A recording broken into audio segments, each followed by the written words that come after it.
My name is Ellen Preussing from Lightwings Consulting, and I would like to talk about the interview process.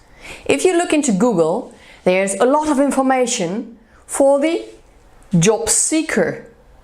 So how to dress, what kind of questions might come up, how to behave, body language, and so on and so forth. But there is not that much information for the interviewer, so for the leader who is looking for a new associate. And I would like to focus on this aspect. And I'm absolutely convinced that you're very capable of setting the professional and the technical skills necessary for this role. So prepare yourself with a role profile and a job description that will fit already for your role. I will focus on the behavioral part of this interview process. So think about behaviors and motivation that is required for the role. And as well, what kind of strengths are needed to fulfill this position? Or are there any weaknesses that would absolutely have to be excluded? Think again, what kind of behavior is the key for this position? Is it commitment? Is it the decision making? Is it a certain way of communication? And then it's very rare that one associate just works on him, like for himself on its own. So what about the aspect of the team?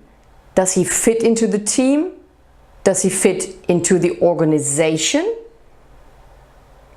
What kind of behaviors, what kind of characteristics are well recognized by the organization? Who would fit into the team and why? Because of similarities, because of an additional behavior.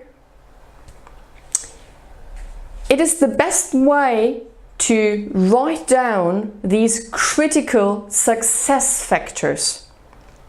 So you find a list attached to this video where you can write down, where you can just think about these critical success factors for your job. You can use that for the professional part as well as the behavioral part.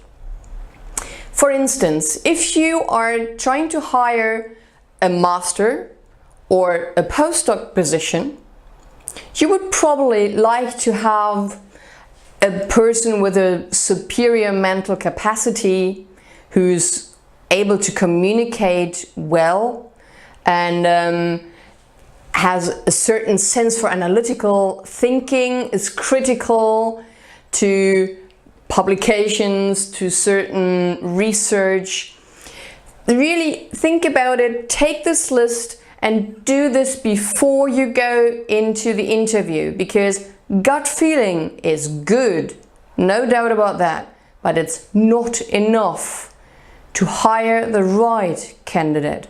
And don't you want to hire a candidate that is really staying in this position and making everyone happy to work with him?